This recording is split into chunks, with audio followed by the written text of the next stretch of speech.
우리 사랑하는 성도님들, 예수님으로 인하여 우리 성도님들 삶의 가정 가운데 평안과 화평이 넘치시기를 주의 이름으로 축원합니다. 우리 앞뒤 좌우에 계신 분들과 인사하시면서 이렇게 한번 이야기하실까요? 샬롬. 자, 이스라엘 사람의 인사말인데 이스라엘 사람은 친한 사람과 인사할 때는 샬롬을 두 번 합니다. 샬롬 샬롬.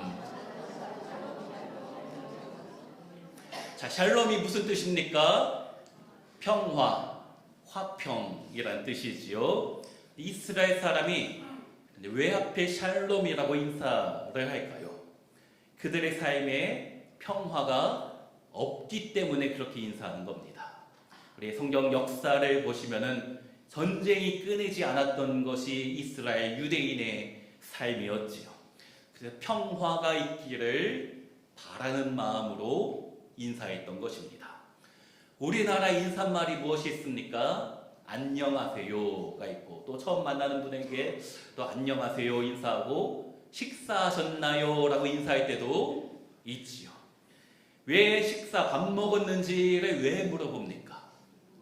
예전에는 못 먹고 살아서 밥 먹는 게 중요한 문제이기 때문에 식사하셨나요?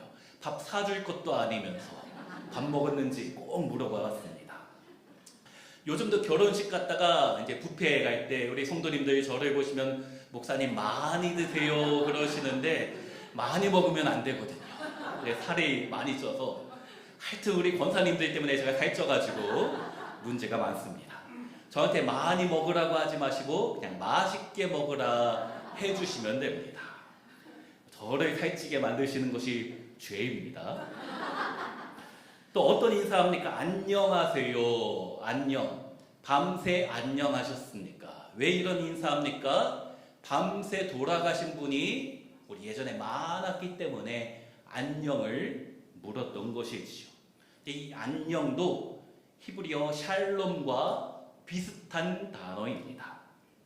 우리가 성령의 열매 중에 세 번째인 화평에 대해서 나누고 있는데, 이 화평이란 단어가 구약 성경이 기록된 히브리어 샬롬이라고 했고, 신약 성경이 기록된 헬라어에는 에이레네라는 단어입니다. 근데 이 에이레네라는 단어를 우리 한글 성경에서는 화평, 화목, 평화, 평강, 평안 여러 가지 번역을 하였습니다. 제가 오늘 설교할 때도 이 5가지 단어를 섞어가며 사용할 것이에요. 우리 사랑하는 성도님들의 삶 가운데 날마다 평안이 넘치시기를 간절히 바랍니다. 우리 성도님들 가정에 화평이 있기를 바라고, 다른 사람과의 관계에 화목이 있으시고, 우리나라 이 땅 가운데 평화가 넘치기를 간절히 바랍니다. 그런데 문제는 그렇지 않을 때가 참 많다는 것이죠. 이 세상을 보면 러시아와 우크라이나 전쟁이 있고, 또 이스라엘과 팔레스타인, 하마스도 서로 죽고 죽이는 전쟁 가운데 있잖아요. 그 나라들만 그렇습니까? 우리 성도님들의 마음은 어떠십니까? 전쟁터와 같이 요동할 때가 참 많은 것이 우리의 마음이잖아요. 러시아의 푸틴 대통령의 전용 열차가 한국 돈으로 1,000억 원이다 라고 합니다. 별로 놀라지도 않아요. 그 1,000억 정도는 엄청난 액수죠. 그 안에 개인 헬스장도 있고, 목욕탕도 있고, 세탁소, 이발소, 영화관, 각종 수술할 수 있는 시설도 다 준비되어 있고, 특별히 이 열차는 미사일도 막을 수 있는 방탄 시설이 되어 있다. 돈이 얼마나 많으면 열차값이 1,000억. 별로 부럽진 않아요. 왜 그렇습니까? 그렇게 방탄 시설에 갇힌 이유가 무엇이에요? 무서우니까, 두려우니까, 내가 가진 돈, 내가 가진 권력이 빼앗길까봐, 죽을까봐 걱정이 돼서 이렇게 방탄의 시설을 갖추고 있는데, 그 안에 평안이 없는 것이잖아요. 이 평안이 우리 성도님들에게는 있으십니까? 우리가 사는 이 세상 참 힘들잖아요. 때로는 질병 때문에 때로는 내가 원치 않았던 또 예기치 못했던 사고로 인하여서 너무나 힘들게 살아갑니다. 그래서 많은 사람이 마음수련원이라는 곳에 찾아가지요. 그곳에서 마음을 비우며 명상훈련을 하는 분이 교회 다니는 성도들 중에서도 꽤 많이 있습니다. 이단 사입입니다. 그런 곳에서 마음을 훈련한다, 자기 마음을 비운다 라고는 하는데, 그러니까 무언가 있는 것처럼 보이는데 사실은 귀신한테 내 마음을 내어주는 것이잖아요. 진정한 평강이 주어지는 것은 결코 아닙니다. 우리 성도님들의 가정은 어떠십니까? 내 마음이 전쟁터와 같을 때가 있는데 우리 성도님들의 가정은 어떠십니까? 저는 여러 번 이야기했지만 결혼한 지 17년 되었습니다. 결혼 전에 연애 7년 할 때부터 시작하면 24년 동안 한 여자만, 제가 결혼할 때 이야기했어요. 내가 평생 살아가는 여자는 당신 한 명이다 라고 하다가 중간에 말을 한번 바꾼 적이 있습니다. 그래서 내가 한 여자만 사랑할 줄 알았는데 우리 딸이 태어나고 나서 내가 사랑하는 여자는 2명이다. 우리 성도님들도 사랑하지만, 우리 여자 성도님들 우리 아가페 사랑으로 사랑하지만 한 남자로서 사랑하는 것은 2명. 그 이상은 곤란하죠. 목사로서. 사랑에 4가지 호르몬이 있다라고 해요. 엔돌핀과 도파민과 옥시토신, 페닐에틸아민이 있는데 그 중에 눈에 콩깍지를 씌우게 하는 호르몬이 페닐에틸아민입니다. 이것이 마약과 비슷하다라고 해요. 제가 아직 마약을 안 해봐서 정말 비슷한지는 모르겠지만 마약 같다라는 것입니다. 근데 이 호르몬은 한 1년 정도 지나면 조금씩 줄어든다라는 거예요. 그리고 3년이 지나면 이 마법에서 풀려나게 됩니다. 눈의 콩깍지가 벗겨지는 것이지요. 그리고 이 호르몬이 사라지고 나면은 더 이상 몸에서 분비되지 않으면 그제서야 나타나는 호르몬이 옥시토신인데, 이 옥시토신이 페닐에틸아민이 씌운 콩깍지를 벗기고 사랑을 무르익게 한다라는 것이에요. 특별히 우리 여성들의 경우 모성애를 느끼게 하는 것이 이 옥시토신입니다. 불쌍해서 데리고 사는 거예요. 한때는 이 남자를 뜨겁게 사랑했는데 다 줄 수 있을 것 같은데 콩깍지가 벗겨지고 나니까 어떻습니까? 그냥 같이 늙어가는 게 불쌍해서 데리고 살아가는 것이 이 옥시토신이라는 것이지요. 그냥 살아주는 겁니다. 제가 결혼 17년 됐다라고 했는데 목회자 가정도 부부싸움을 할까요? 안 해요. 아이고, 믿음이 좋으셔요. 하여튼 다른 목사님 가정은 잘 모르겠고 저희 가정은 잘 안 싸웁니다. 안 싸우는 이유가 2가지가 있어요. 첫째는 포기할 거 이미 다 포기하고 살아가지고, 2번째 이유는 부부가 합력해서 힘을 합해야 사춘기 자녀와 대적해서 이길 수 있기 때문에 우리끼리 싸우면 안 되는 거잖아요. 근데 제가 전에 사역하던 교회 집사님 부부가 있는데 남편은 교회에서 찬양팀 싱어하고 아내는 교사하는 집사님이었는데 서로 대화를 안 한 지 한 2년 정도 되었던 분이 있습니다. 교회에서는 교사 찬양팀으로 열심히 하는데 부부간의 화목이 다 깨어진 것이에요. 그 가정만 그럴까요? 우리 성도님들 가정은 어떠십니까? 샬롬, 화평이 우리 가정 안에 있으신지요?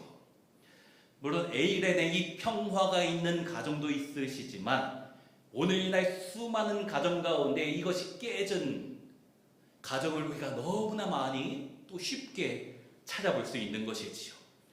중요한 것은 원인을 알아야 되지요. 단순히 호르몬 때문이다 라고 치부할 수만은 없잖아요.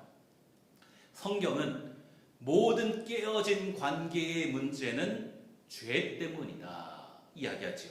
시편 34편 14절에 악을 버리고 선을 행하며 화평을 찾아 따를지어다. 여기 악, 죄와 화평을 대조적으로 설명하고 있는 것이에요. 하나님이 처음 세상을 창조하셨을 때 모든 것이 순리 가운데 진행되었지요. 하나님 보시기에 너무 좋았습니다. 세상에 평화가 있었고 샬롬이 있었던 에덴 동산 낙원이었지 않습니까?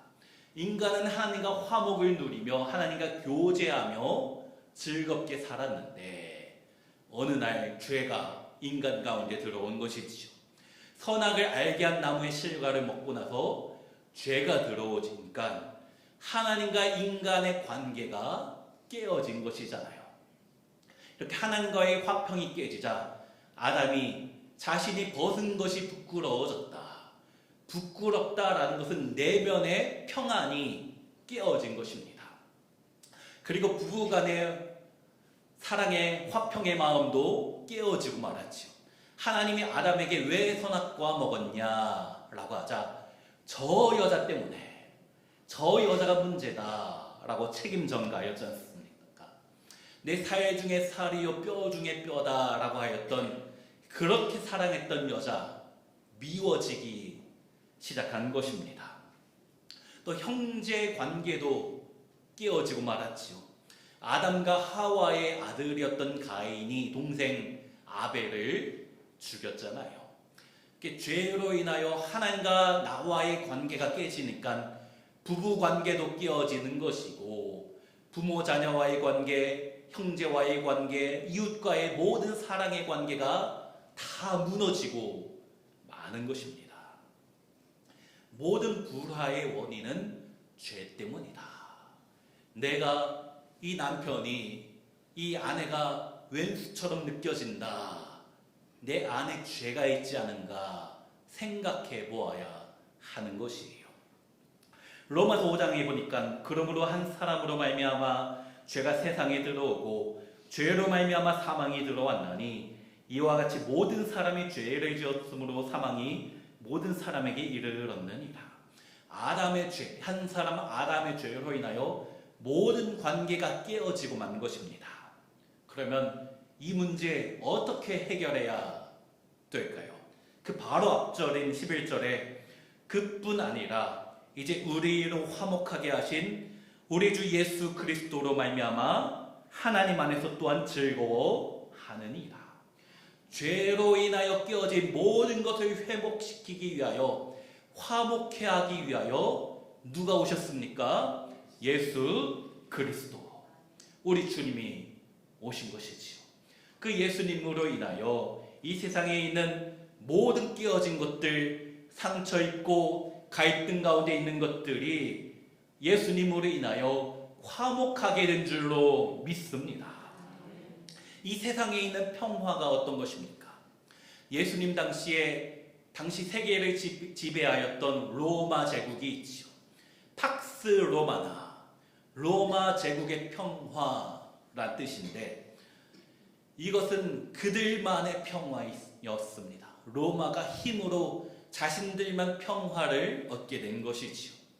그리고 그들이 만든 평화는 힘에 의하여 무너지고 말았지요. 오늘날 UN 평화유지군이라고 있지요.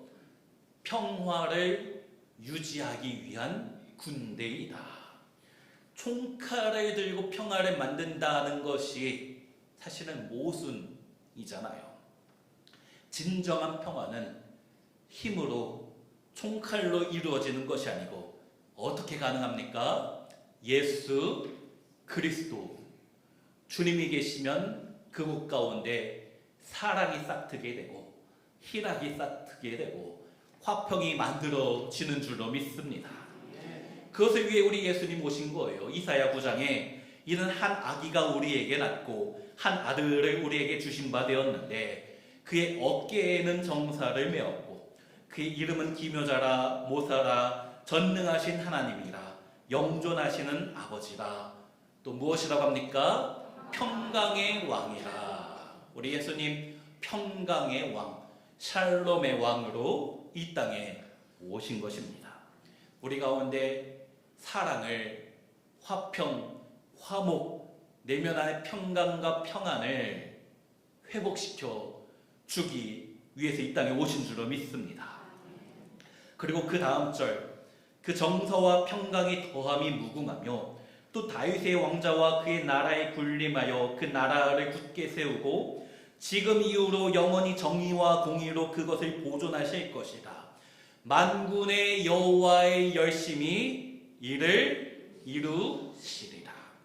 하나님이 예수님을 통하여서 이 땅의 모든 깨어진 것들을 회복시키실 것인데 만군의 여호와의 열심히 그것을 반드시 이루실 것이다.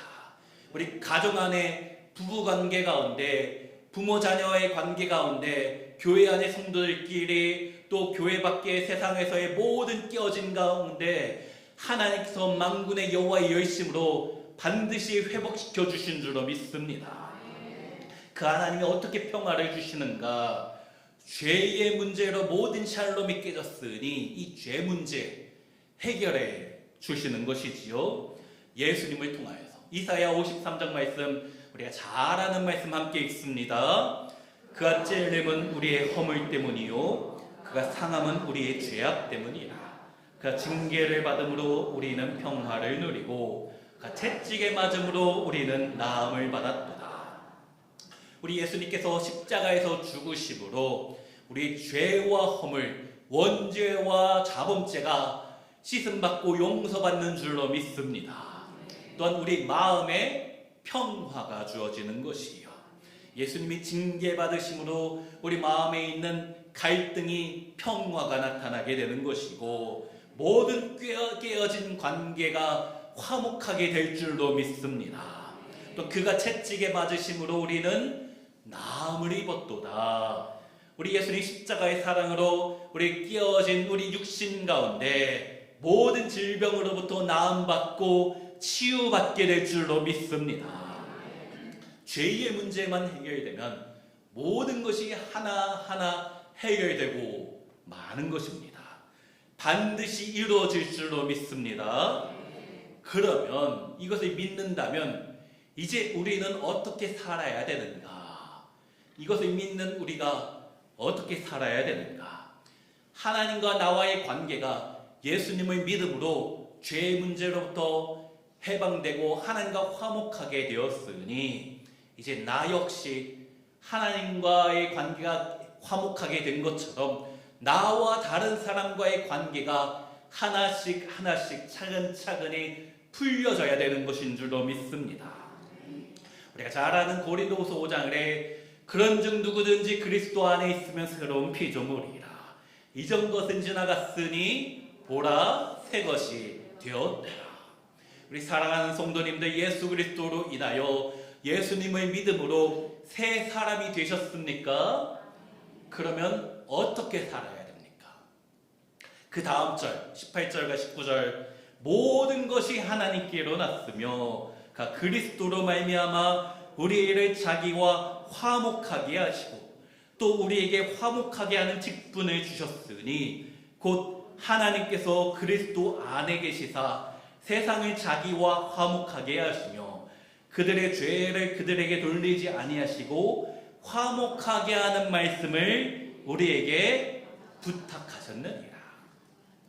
하나님과 원수되었던 너희가 이제 하나님과 화목하게 되었으니 이제 너도 너희 원수에게 찾아가서 화목의 말씀을 전해야 된다.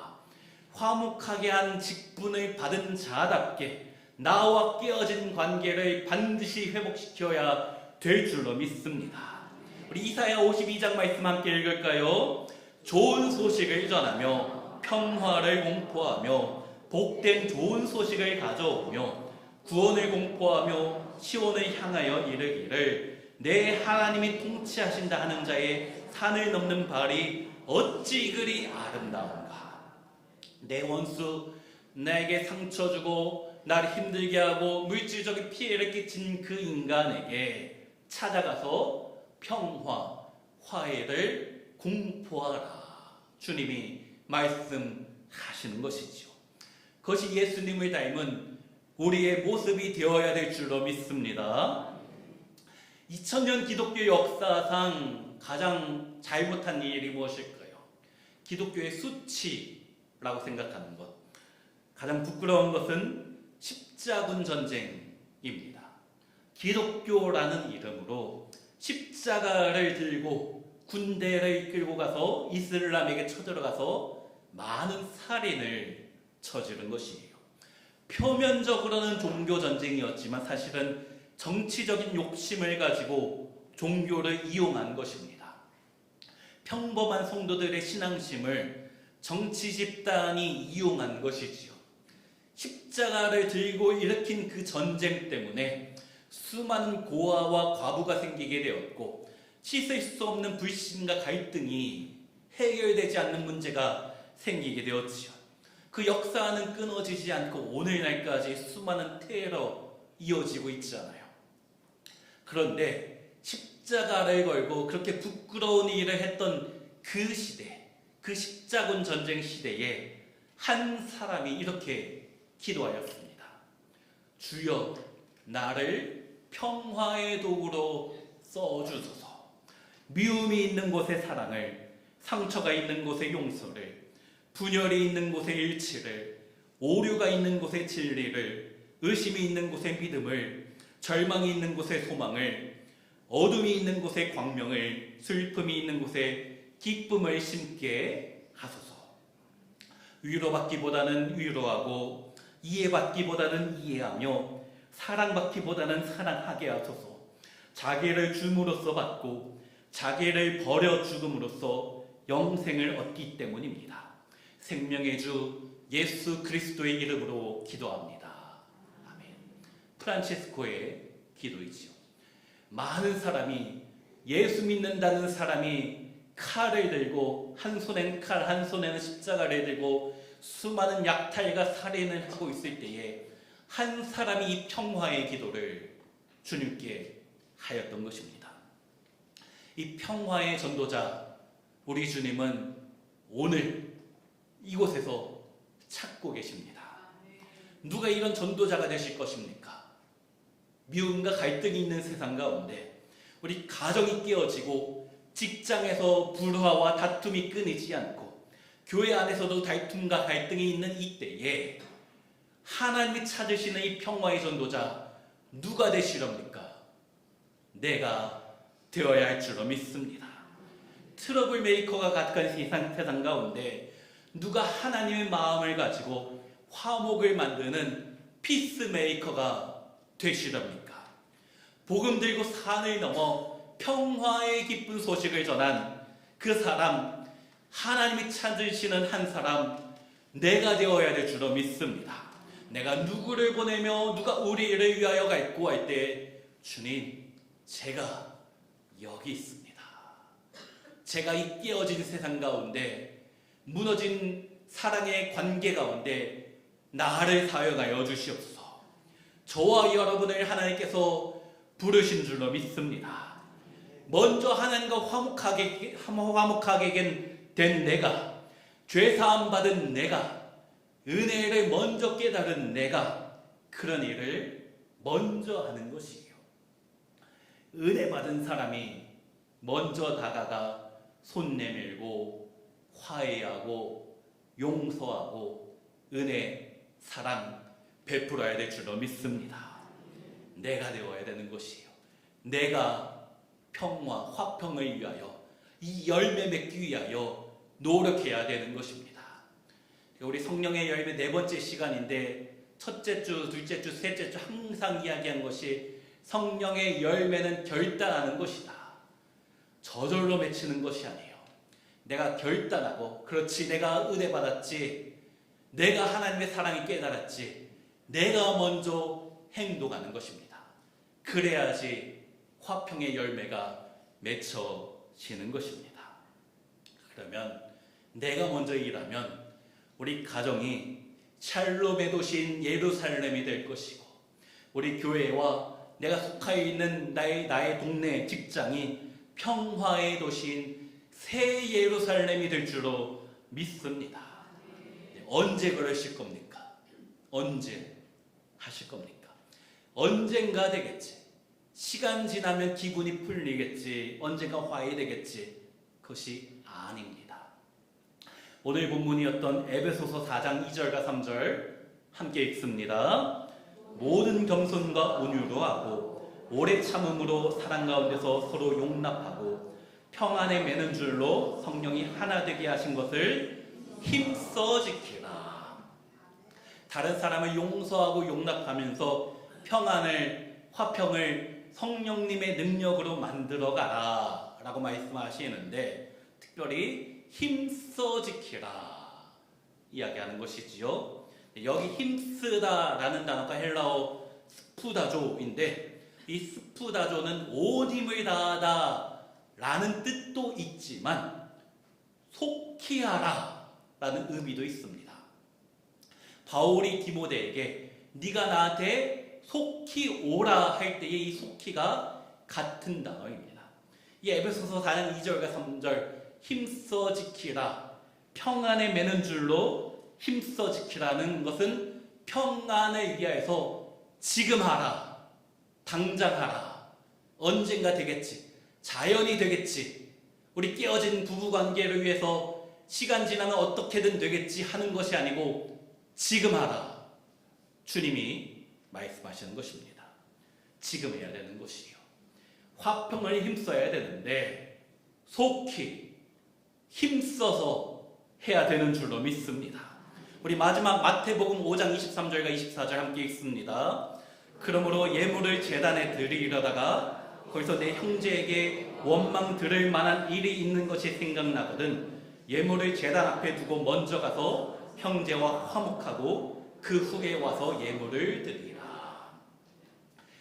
우리 깨어진 관계가 있다면, 부부간에 깨어진 관계가 있다면, 다른 성도 간에, 우리 이웃과의 깨어진 관계가 있다면 주님 앞에 예배 나오기 전에 다 풀고 라는 것이잖아요.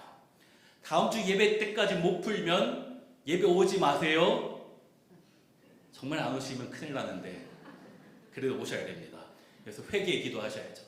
화평, 평강, 평안, 평화, 화목, 이것은 은혜 받은 사람이 먼저 하는 것이에요.